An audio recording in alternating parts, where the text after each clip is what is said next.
if you have a day where you're making 50 rescues, you may be in and out of the water nonstop and you can't be tired. You have to be able to perform because at the other end of your performance is another life. This is Grounded in Granite, where every person and every place has a story to tell. I'm Jason Schreiber. Hello, everyone. Welcome to today's episode of Grounded in Granite. It's a beach day. I've traveled to Hampton Beach, and so my guest today is Pat Murphy, who is chief of the New Hampshire State Beach Patrol. That's correct. And he has been at this for 23 years. So it's been a long career for him. And we're in the middle of summer, so you're busy time, Pat. How's it been so far? You just had the 4th of July weekend. How did that go? Busy? It was busy. But wasn't the busiest 4th of July we've seen. There was a little weird weather that day too. Okay. So it was getting busy, and then a front of rain came through. Okay. Some people left, then people came back. But the whole weekend, we just came off of a heat wave. And so from the weekend, the start of July through the 4th of July was pretty busy. Obviously summer, you're busy time. You've got the staff in place. You've got a lot of people you're in charge of. Yeah. Right? So we have a staff of 96. Big role. So 96 ocean lifeguards, and we cover 96. Yep. Really? And that covers what area? So we cover all the state park ocean beaches in New Hampshire. So that's Hampton Beach, North Beach, Northampton State Park, Genesee, and Wallace Sands. Okay. Wow. So it takes a lot every day, and no one can work 7 days a week. So that's how you get up to that 96 number. Make sure we have all posts covered throughout the busy season. And you've had pretty good luck getting the staff in place each summer. Yeah, we've been extremely lucky over the last 8 years, 9 years, 10 years of being fully staffed. Each year we try to get a little better, but our program, we try our best to do what's best for our employees and the public at the same time. Yeah. So we want everyone to enjoy their time, whether they're coming to visit or they're working here. So talk about how you got into this. I mean, 23 years, that's a long time overseeing our beaches here. How did you get into lifeguarding? When I first started, I needed a summer job. So I was lucky enough to get one of the positions that year. So it was 2004. I was lucky enough, and I've been here ever since. And the biggest part's been the growth of the program since then. And just, and you go from your first years of being a lifeguard out on the stand to in charge of people or really changing the operation. And that's what drives me now. So you start out being like that kid, you're on the beach, you're learning the job. So then you love the job, and now you're trying to make it better for everyone again. So that's really what drives me to keep doing it. And obviously you enjoy it, or you wouldn't have lasted as long as you have. What do you enjoy? What do you enjoy most about it? I mean, again, that changes throughout your growth as the position. And so now it's seeing you get a first year lifeguard, whether they're 16 or in their 20s, they make their first rescue, their eyes light up. They just saved someone's life. Yeah. You go home and they go home and tell her, I saved this person. Or you do a major medical on somebody and it's their first time. It's life changing. And you're training these people, the new guards, you're doing all this stuff to help that next generation out. And you're still keeping the public safe. So it's really just that growth of seeing all these different people come through, do great things, and then keep people safe. And that's what keeps driving me. And you've obviously seen a lot over the years, probably have had your own experiences with rescues and life-saving rescues. Can you think of any over the years that just really have stuck with you that you can kind of recall? There's been a lot, and it might be tough to think on the spot, but when we train all our rookie lifeguards, we have a rookie class, and we always tell different stories of rescues, so they know that this can happen. Yeah. But there is one. So a lot of the after hour rescues that are the most challenging, because at 5:30 our staff goes home. we have a great callback system with the Hampton Fire Department. So you might get a call back, or it's 6:30 and you're leaving, and just out of the corner of your eye, you see something. So you're running down on the beach, you're getting in the water, Yeah. you're pulling someone else, and there's no one else really around. Those are the ones that stick with you the most, because those are the ones that are, you have close calls here and there, but those are the ones that are, you were the right time, right place to save someone. And there's one that I remember, we were walking out the door. There was two lieutenants and myself, and we were done for the day. Yeah. We're walking out, and just out of the corner of my eye, I notice two girls at the post 12 area, and it's caught in a rip current. So they're getting sucked out to sea. So we run downstairs, and we normally have two rescue vehicles right where we're sitting. Get on them, and three of us go down. We get in the water. We rescue the two girls. Hampton Fire was already called while we were in the water. So they came out, and one of the lieutenants went up to the sidewalk to check in with the fire department to show them where the girls were. But at the same time, down closer to the Seashell building, our post 11-10 area, another rip current opened up, and 5 kids got sucked out. Wow. So me and the other lieutenant, we ran down, we got in the water. I swam out to the 5 people out in the water. She was pulling people in, and then she came out. But I get out to them. They all come on the torp, and 5 people on the torp, those rescue buoys. Okay, so these are the rescue those are the buoys. things. So you have one of those. They can hold a lot of weight because they're buoyant. So they get it, and just one kid would not calm down, even though we were there. Yeah. And he's Scary. well, and he's scared for his life. Yeah. So we have to try doing our best to calm him down. And while I'm out there, I'm telling him, hey, I need you guys to kick with me. If you help kick, we'll get in faster. And there's one little boy, he's got goggles on. He's like, we're going to kick for you. We're going to do it. And I'm like, great. But this other kid, if they're like this kicking with you, it helps get in. But if they're here, like just plowing water, makes the rescue so much harder. Yeah. And he's like, where's the jet ski? Where's the jet ski? I'm like, the jet ski's not coming. Like, we're here. And finally I'd be like, I am the jet ski. So the other lieutenant comes out, and she takes a couple of the people in. So now I have 3. The other lieutenant, he's up on the sand with the fire department, and they're walking to the 2 girls. He walks over the lip, because we have that steep lip, and he looks right at him and goes, I got to go.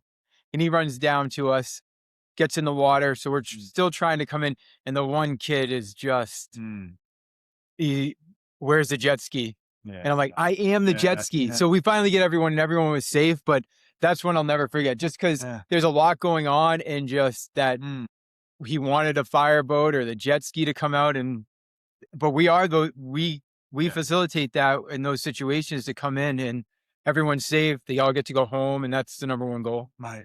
Yeah. Wow. That's amazing. And when you got people, they're panicking, obviously. But yeah, you're right. You are the jet ski.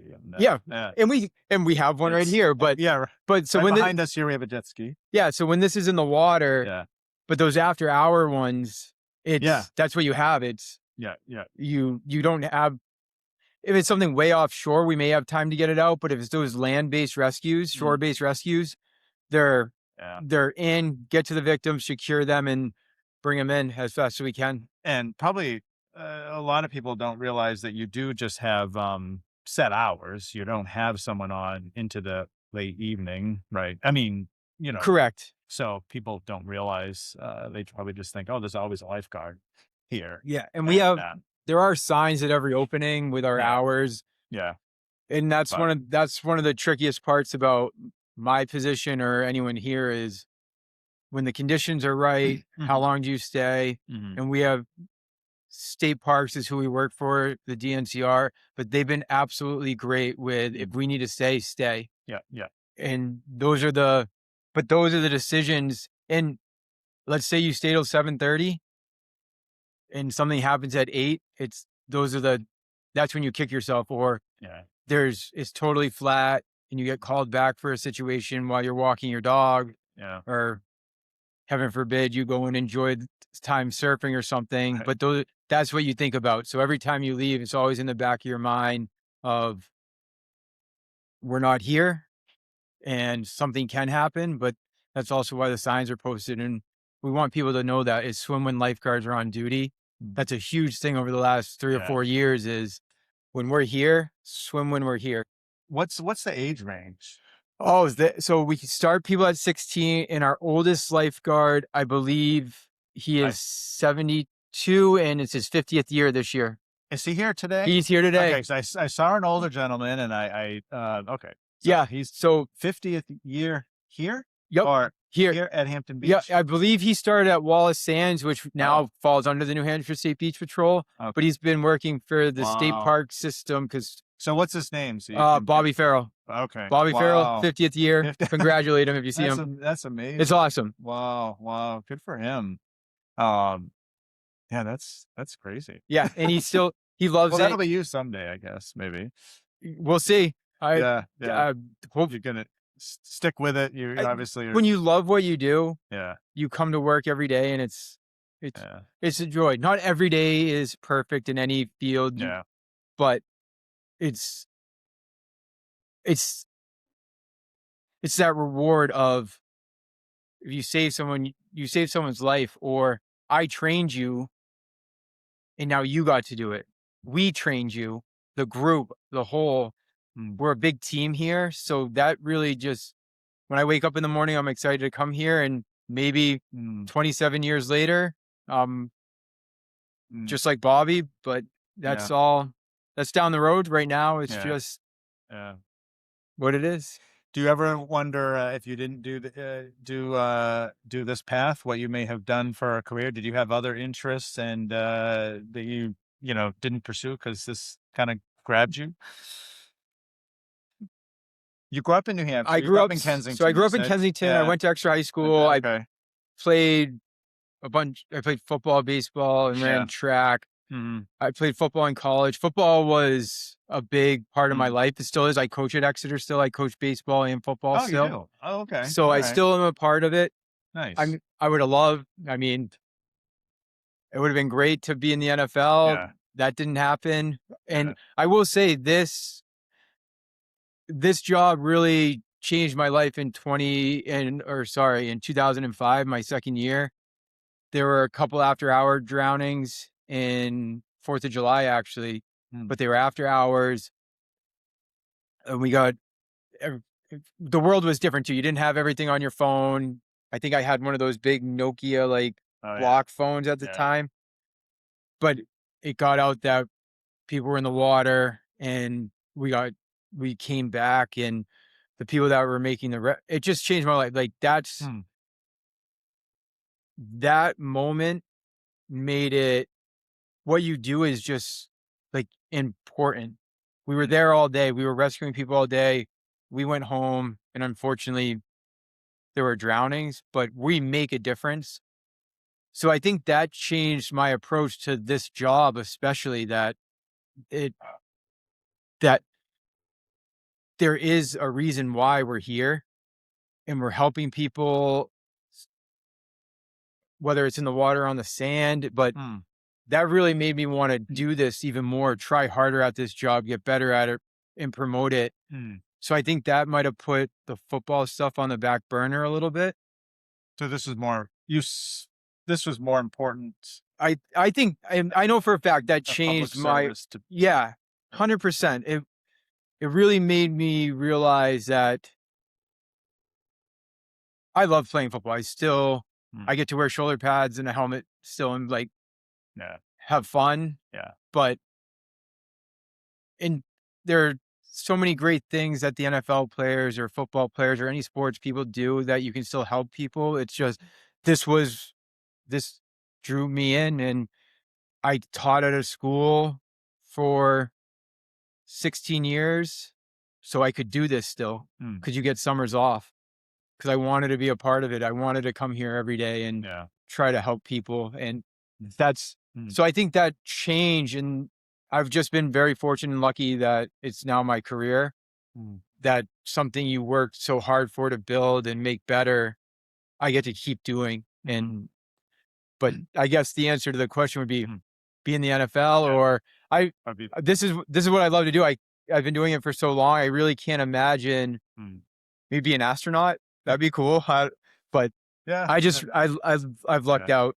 I've been really lucky, and hopefully we continue to get better and Mm. every year, so we don't just stay Mm. where we are, but the operation, Mm. our team just keeps getting better. You guys have had some pretty significant numbers of rescues over some busy periods in recent years. I know we've heard, like, can you think of the most you've had on a busy weekend in the summer? Feels like And it doesn't have to be just a weekend though. yeah, or Yeah, a some so period where you get yeah, I know we've beaches had busy. days that are over 100 rescues in a day. If Yeah, the rip that- currents are really pulling and you have a large crowd, yeah, and I think that's some of the you might be in the state park area and it just seems like a normal flat day, Mm. but it could be the north end of our beach and there are rip currents pulling. So we're making a lot of rescues there, but you might not see one down there in the state park by the jetty. But here we've made 50. Yeah. It's all depends on where you are, where those rip currents are. But there's been days we've had over 150 rescues in a day. But it's summer dependent. It's weather dependent. The rip currents pulling. The most, 2020 was the most rescues we've had since I've worked here. And I think it was 538 for the summer. Wow. And I When want was to, that was 2020. 2020 was well, a lot. I mean, we were open yeah, and the rip currents were strong. 2023, we had a lot of rescues, but it's all depending. We went from 2023 where we had over 300 rescues. And then the next year, 2024, we only had like 160 maybe. So it's really summer dependent and conditions. So far this year, our rescues were pretty low at the moment. I think we only have 25, maybe might be in the 30s at this point, but some years, 4th of July, up to 4th of July, we may already have 100 rescues. Right. It just depends on the year. Well, the rip currents. Talk a little bit about the dangers of the rip currents, because some people underestimate the power of these rip currents, and I just from my own experience, I may have in an interview once told you about my experience, but I was in Acapulco, was in high school and a school trip, and I got stuck. I got caught in a rip current, and it was the scariest experience. And so it has. I'm not an ocean person anymore. My teacher rescued me, but it was scary. It was scary. So talk about how dangerous they can be and what people should do if they get caught in one. Yeah. So rip currents, the USLA says 80% of all ocean rescues are caused by rip currents. And a rip current is a narrow belt of water that's flowing out to sea. So you have waves coming in. We can see the two microphones here. Yeah. So the waves come in on this side and then they flow into an area and go out. Yeah. So that channel is water moving out quickly. It also looks flat. It looks pretty inviting. So a lot of families, when they come, they may be like, oh, there are waves over there. There are waves over there, but that area looks safe. It's actually dangerous. So if you get caught in a rip current, so you're in that area and you're flowing out to sea, number one thing is try not to panic and don't swim right back through it. So stay calm. There's no magical creature in there. Like the Kraken's not under there, mermaids that are going to pull you down. It's when people they get in distress, they start to panic, and then submersion, drownings, that's when that starts to happen. But if you're in one, you can always swim parallel to shore. Right. Yeah. You also can take the rip current out to sea until you stop feeling that pull. It's not going to take you over to Europe. You're not going to end up in England or anything like that. Yeah. But you may be in 10, 15, 20 feet of water at that point. Then you can swim over to where those waves are breaking. And waves can be strong and dangerous, but waves are good. They push stuff to shore. So if you're on those waves, they'll slowly push you to shore. And I tell everyone, on Hampton Beach, there's someone here 365 days a year. It could be a blizzard, a monsoon, a hurricane. There's someone here. So make yourself seen. And that's the thing. You don't panic, but they are dangerous. It's why it's why we're here. Our lifeguards, we train them. You saw us today. We were going through that surf, in and out, in and out, in and out. And that's so if we have to go in, we can get to our victims, get them on a safe area, a safe path back to shore. But, and everyone, when they come to the beach, they always go, have you seen a shark? Oh, we always try to tell people, let's talk about rip currents first. Like, so that's your bigger concern than a shark. Yeah. And funny. Especially when you're swimming so close to shore and some of them go from, you could be walking at your waist and you hit that deeper area, you could go down 10 feet. Yeah. And but And we that- go to schools, we talk to kids, we go to other places, we do a lot of public outreach just to get that knowledge out to the people local to Hampton Beach, and also the next generation of kids. They're the ones that are going to come up, use the beaches. Their families are going to come to the beach. Yeah. So it's really building that ocean knowledge here in New England, which the New Hampshire State Beach Patrol, it's one of our things we're dedicated to, is keep promoting ocean safety. Well, and I just remember how disoriented Yes. it was when it happened to me. It was, And it takes, and that's, there was a lady years ago, she jumped in the water and she went right in a rip current, and she had no idea, but we're all whistling at her. Yeah. And she must have thought she was Michael Phelps, because she went from the shore up to her like belly button to about 100 yards offshore like that. And we're like, oh, so we're getting in the water, and you could see when she turned around, like you said, and realized, oh, I'm really far offshore. Yeah. And she started to swim. You could see that panic in her face, but we saw it. So we're going in the water, even though we were trying to prevent it by whistling at her. She didn't hear it, but you get out to her and she's like, oh my goodness, you give her the torp, calm them down, then you bring them back in. Yeah. But like you said, that moment of, oh, I can't get back, that really throws people. And that's where that panic sets in. Right. The distress is being the start of it. That panic is where stuff starts going bad. Now, scary stuff, but obviously you guys are on top of it. And I saw some of the training. So explain what the training. So each day you kind of go through training exercises here. So that went on for an hour or so. So explain what you do. Every day we train, you come in, you swipe in, and then we have guards out on the beach, on the main beach, because our hours here are 9 to 5:30. So we put early post guards out, but the rest of us, we do a morning training, whether it's swimming, running, medical training, rescue training, stuff with paddle boards. Every day is different though. So today is really the first day all season, really since early May and June, that we've had surf. So we want to get our guards in to do that training. So today we did that. We put 2 buoys out and we swam through the surf, and there were little flash rips that were popping up in those areas. So we're training, but that training gets our guards ready for the day and the season. If you have a day where you're making 50 rescues, you may be in and out of the water nonstop, and you can't be tired. You have to be able to perform, because at the other end of your performance is another life. And that's our job, is to keep people safe. So if you're tired, but that's why we train so hard, is because in that moment or that day, everyone's ready. They're not tired. They get out, like, it's time to go again. But it's one of the best parts of the job too. You're doing this training to get better at this job, but there's camaraderie during it. That we do team workouts where you're on a team, so you're doing multiple things, and it becomes one of the best parts of your job. And it builds that culture too, of everyone wanting to get better every day. And once someone buys in, your first year, you might be like, this is so hard. Why?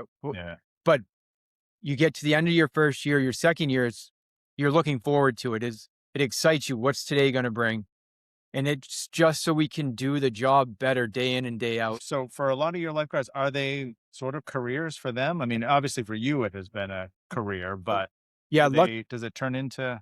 Luckily for me, in the 23 years, I was a teacher for 16 of those. And then the state park system, DNCR, they saw the value of my position becoming full-time. So this is my career, which I'm so grateful for.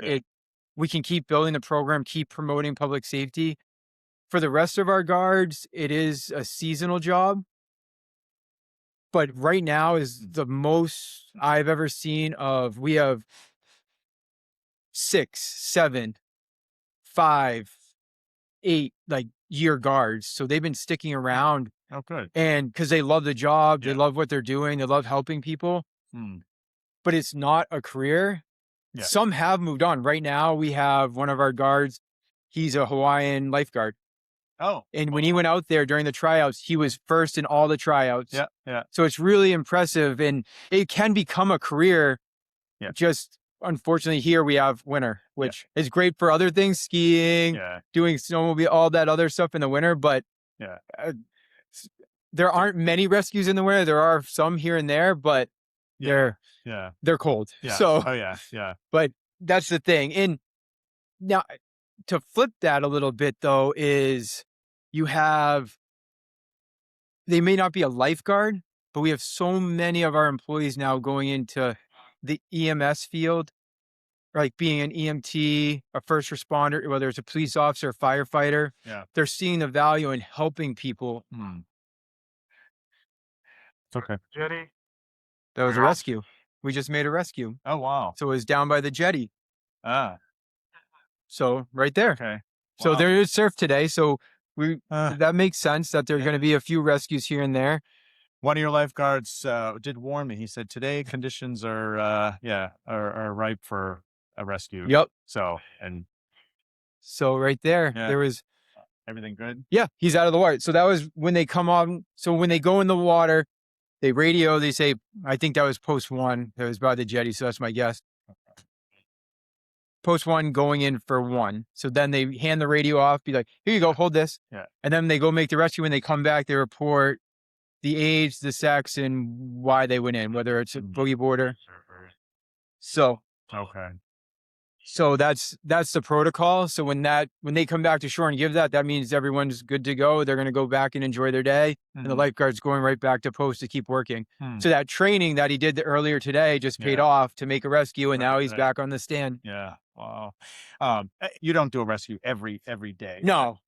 But well, it depends on the summer though. Again, so this year we haven't had a lot. The weather's been a little funky. We've had really nice days at the beach, but we haven't.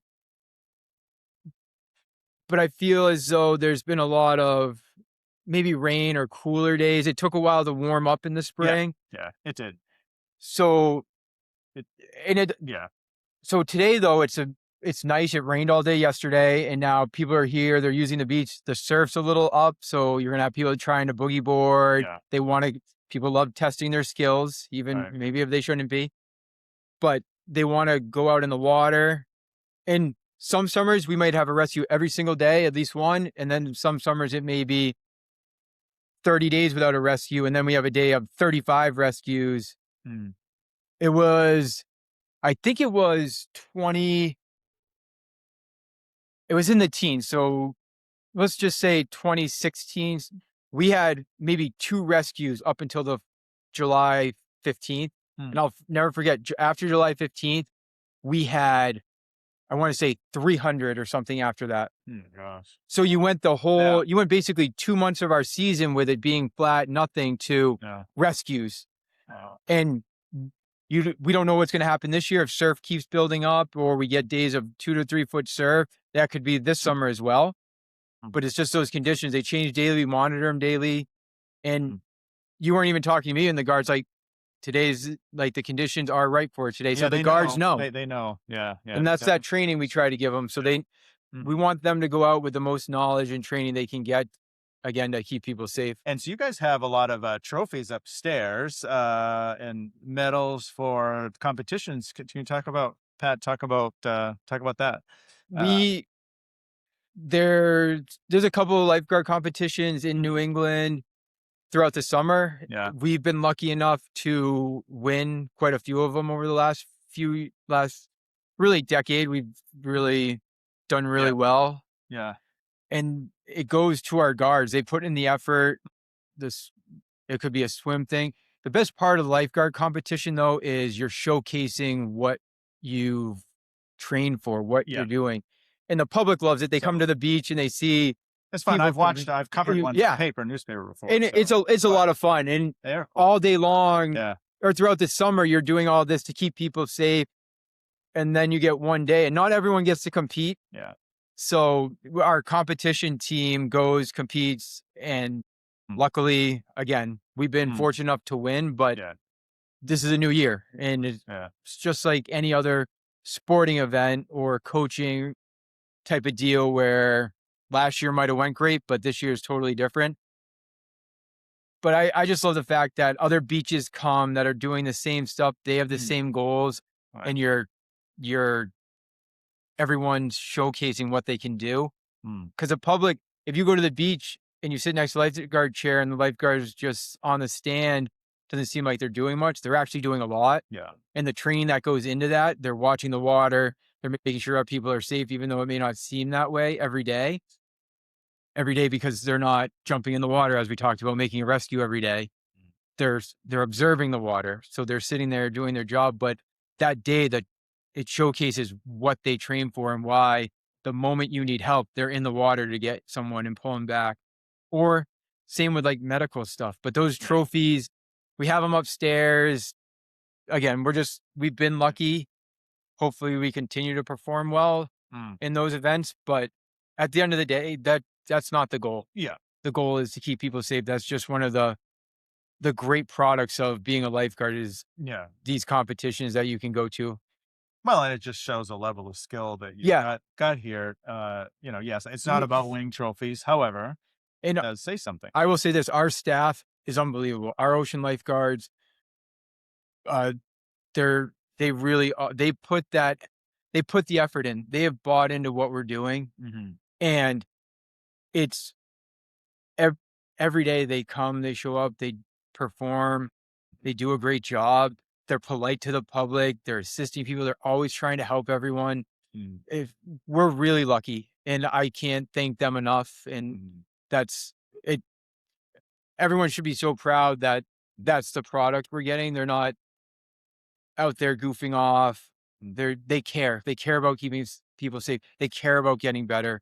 And it's what makes the New Hampshire State Beach Patrol so great at the moment is that care. And if I could keep these kids for a career, like you said, it would be awesome. But that turnover does happen. And hopefully that culture keeps bleeding into the next generation. So everyone keeps building up the program in safety or ocean safety.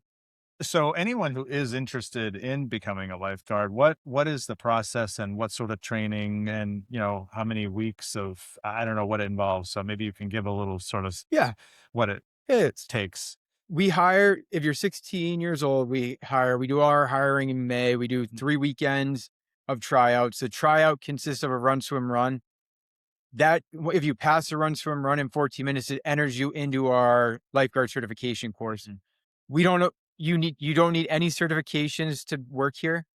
We do all our certifications in-house. We have our deputy chief and one of our lieutenants. They do all our medical, first aid, CPR, AED training. And then we do a 40-hour lifeguard course, and it's all free. And at the end of the lifeguard course, if you make it to the end, there's a 500-meter swim that you have to complete in under 10 minutes. Or 10 minutes or less. If you do that, you're in. Okay. But we start advertising in January. We put flyers up. We want people to try out. And it's the best job in the world. There's no better job. There's no better place to be. Because once you get your foot through the door, it seems like a lot. That training in the morning. Yeah. You look at it and you're like, well, that might be pretty hard. And yeah, it is hard, but it's worth it.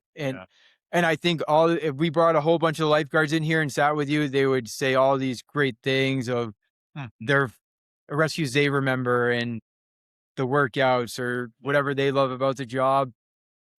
But coming here, if you want to be a lifeguard and you have that desire, try out. Before the tryouts, so we always recommend people swim. That's a big one.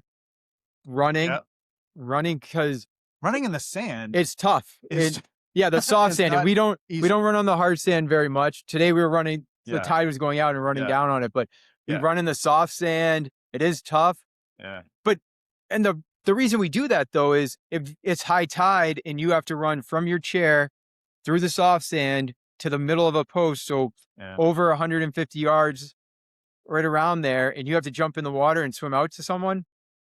You can't be tired. You can't be like, right. Oh, give me a second. Yeah. But to be a lifeguard, our 40-hour certification course, we do it the week after Memorial Day. And we do a shadow day during that where you are on post with another lifeguard that's already been doing the job. So you're getting it. And it's come so far. The USLA we're part of the USLA. We were lucky enough to join them in 2013. And since then, everything has just expanded and gotten better What is because of that? us, the United States Lifesaving Association. Okay. So it's what the major beaches around the country are part of. Okay. And we're lucky enough to really be New England's Hmm. big beach in that Mhm. because we are the largest operation around with we have 96 ocean lifeguards. We cover the whole seacoast. So, Hmm. but that Okay. training, if you want to be a part of it, they can always reach out to me at my email. Hmm. In the wintertime, we have an Instagram that keep post stuff. Hmm. But if you have a desire to do it, try it. Hmm. And even when it gets tough, fight through it because it will be worth it. And every season you have to hire every season. Yes. You've got some who come back, but then there's always going to be some. There's always turnover with the seasonal position. Yeah. So, okay. If you Hmm. if you went to school to be an engineer, you're gonna go find an engineering job or teachers. Teachers is a great job for teachers. You get a great summer gig, and then Right. you Yeah, have your that's winter true. gig. Yeah. But that turnover does happen, and every year is different. This year we had the most returners we've ever had. We had 77 returners, Oh, wow. which is amazing. Absolutely amazing to have that many. So the hiring rate was down because we didn't need as many people. Yeah. But last year we hired 37 new people. So it comes and goes. Every year is a little different. Mm. So next year we might be looking at 37 again, or who knows? Mm. And then we won't know that until the winter time, but Mhm. there's always positions available. With some of the newcomers, do you find yourself having to give pep talks every once in a while that they sort of maybe they don't feel as confident as because they're new at it, and it's a It's huge job. it's a hu- I think that's the biggest thing you just said. It's a huge job. It's a huge ask Not a of job for me. and there are 16-year-olds that might handle the job better than the 21-year-old we hired. Mm. So it's by person more than age, but yes, pep talks or if let's say they went in for their first rescue and it didn't go great, Yeah. you want to be like, "Hey, good job, but Yeah. let's do this better next time." Or Mm. you might have missed this. This is what you need to look for. Yeah. Spotting rip currents is not easy, Yeah. No. and it takes your first year, you're learning. Your second year, you're starting to get it. So the longer you do this, the better you get at it. Yeah.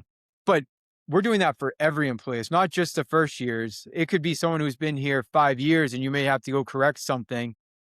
And it's to keep people safe. So everyone's doing the right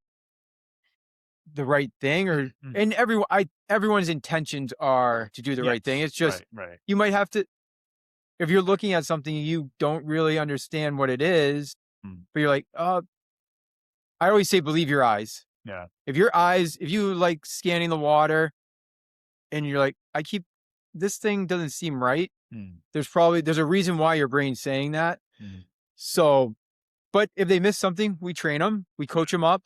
And sometimes it may be if I have to come in a little heavy, we normally send someone else in after to be like, hey, so this is what you need to do. So there's all these different layers of Mm. buildup. And that's what happens with coaching too. So you're training people, you're always coaching that's the thing. I think you're always coaching to make people better. And sometime in the sports world, if Yeah. you throw a bad interception, we're going to coach you up. What did you see? Mm. Oh, you didn't see that guy wearing the other colored jersey? Because he ran that way for a pick six. Let's fix that. But it's the same thing here. Mm. And you have to be willing to accept the criticism sometimes. Right. And that goes for me as well. If I Yeah. make a mistake, I have to accept it, try to get better and be better. And everyone's different too. So what works for you may not work for me. So you really have to learn your employees the best you can to see what's going to work best for everyone, for them personally, and so they can fit in with the team. And obviously, you're going to have times if you've done it long enough where you did everything you could and the outcome was not. It was an unfortunate outcome, and then you have to kind of overcome that and Yeah. try to keep. And I don't know. so That's got to be tough. Yeah. And luckily for us, our crew, we've been very fortunate. Yeah. During the day, we haven't had to deal with anything while we're on duty. After hours, and I discussed the after Yes. hours Yeah. stuff different. So, We've had yeah. There have been after hour drownings when lifeguards aren't on duty that we've Right. come back for. Right. The people that got It's not everyone gets called back. We have a list of people they get Right. called back, and then those situations are when you really have to build your team up if it's a drowning, but also there's a medical side of this whole job as well. Mm. You may go your whole summer, your whole career here and maybe make 1 or 0 rescues, but you may have done 15 major medical calls, Mm. someone who had a heart attack, someone who Mm. and it's the same thing, or someone that hurt. It could be all types of stuff, but that someone who fell in the jetty and hurt their neck and you're doing C-spine on them and you have to backboard them, that might affect you more than it Mm. affects me. And that's the situations where you always go, what could I have done better? And that's where that team really comes into play. That if something happened, you can come and talk to someone. If it's not me, hopefully it's deputy chief, a captain, a lieutenant, Yeah. someone else on the crew, and that's that unity that we need to make sure we can work day in and day out. And if someone needs extra help or something's really bothering them, we work with them as well because it it like you said, it's a public safety job where the goal is everything goes perfectly fine every day, whether we're making rescues, doing medicals, but there are those situations that we're training for. And if we have that team group unity mentality to work together to get through it if Yeah. something does happen. And Mm. I yeah, it's just Mm. we've had yeah, the stuff a lot of medical stuff can be a lot heavier Mhm. than the rescues because a lot of the Yeah. rescues during the day are we've built everything so much that we have like if this post goes in, there's backup, and there's vehicles coming to back people up. Mm. It's the nighttime stuff that no one's there. But a major medical, if someone has a heart attack or Mm. whatever it may be on the back of the sand, we're running there. If you're performing CPR, if you're doing it for the first time, that's a lot. Mm. Mm. And that might be, hey, come Yeah. inside. Are you good? Check in with everyone. So we're always checking in with people, even if it's their first rescue. Like, Mm. hey, great work. High five, give them a Mm. pound, Yeah. and then move on. But it's that team. It's a team. That makes everything flow and work great. Is that culture and team we've really created. Yeah. Well, so it's a lot more than just rescuing people in water. It's just the medical stuff. Probably a lot of people don't really think about that's part of the job too that you're dealing with. And so, yeah, Yeah, and yeah, it's a lot of responsibilities. there's way more going on than just looking at Yeah. the water. Right. Right. We're patrolling the beach. People aren't allowed to have alcohol, so they need to take it off. They can't have dogs. You can't have skimboards. There's rules that we're Yeah. following day in and day out that the guards are doing. Mm. And then you have the medical side of it, whether it's Yeah. heat exhaustion, or Mm. a seizure, Mm. a neck injury, someone broke their leg. It could be all types of different things that the guards were training them for. And when they see it, they can perform, they can help Mm. the person. And then that backup comes so they have support. So that no one's ever alone. Yeah. We always have people with them. We're not isolating people. Mm. And let's say something happens at our northern beaches. We have the truck that's right outside where we're sitting that can go up and respond. Our jet skis can get up on a day. We can get from here to Genesis in about 5 minutes, 6 minutes, which Mhm. we're on the jet ski, which on the road could take Oh, yeah. 10, Yeah. 15, Right. Right. depending on traffic, or Yeah. if you have the emergency lights on, hopefully people get out of the way, but Yeah. hopefully. Yeah. Hopefully. So, but so we have different ways Yeah. but there's always someone coming to back you up or help. And that's the system we've created. So hope, Mm. eh, and again, if you see something gnarly and Yeah. it's really bothering you, they come and talk to us. We try to help them through it. If they need time, we give them time. It's just that support system. Yeah. Yeah. Pat, is there anything else? We've covered a lot of ground, and I appreciate you sitting down and sharing, your experience here and the career that you've had, which is really impressive, and that you guys do an amazing job. And fortunate to have you overseeing this crew. Is there anything else that you feel is important to mention? Want people to know as they come and enjoy the New Hampshire beaches this summer? I mean, the biggest thing is swim when there are lifeguards on duty, check in with the lifeguards. They're knowledgeable. They'll help you. They'll talk to you. Yeah. And we have so much support from the people above us and state parks and the DNCR. And we work so well with the Hampton Fire Department, Hampton Police Department, State Police, DOS with Commissioner Quinn. There's so many people that are working together that make this a safe place. And then our guards are terrific. They do outstanding work, and I can't thank them enough. So we want people to come to our beaches, enjoy them. They're beautiful. They're the most beautiful beaches in the country. So we want people to come and enjoy them. And we want them to know they're going to be safe when our lifeguards are here. Yeah. Well, and they do an impressive job when that beach is packed, wall to wall people, and you guys have your eyes. I don't know how you do it. Yeah. I mean, I don't know how you do it. Well, and that's the other thing. Hampton Beach alone, 150,000 people can fit on Hampton Beach, if not more. Yeah. So you're performing more than people that are in Gillette Stadium watching the Patriots on the weekend. Yeah. I mean, and that's the thing. Crazy. You have one of those busy days and everyone goes home, gets in their car and goes home at night. That's the ultimate goal. And that's just one of our beaches. We have 4 other ones that we're covering as well. So, but it's a big job, and they care so much. Our guards, our ocean lifeguards are the best. They're really great. Well, and clearly you care and you're very passionate about it. So again, fortunate to have you in your position. And well, Pat, thank you so much for taking the time. Yeah, thank you for doing this. Yeah, no, I think coming to the beach. Great. Yeah. No, it's a great beach day. And well, thank you. And until next time, remember, every person and every place has a story to tell. We'll see you soon. Thanks for tuning in to Grounded in Granite, where we celebrate the people, places, and stories that make New Hampshire home. If you've enjoyed today's episode, make sure to follow Grounded in Granite on Facebook, X, TikTok, and Instagram for behind-the-scenes clips, photos, and more. Subscribe to the Grounded in Granite YouTube channel to catch full video episodes. You can also find Grounded in Granite on Spotify, Apple Podcasts, Amazon Music, and iHeart. Until next time, stay curious, stay connected, and stay grounded in granite.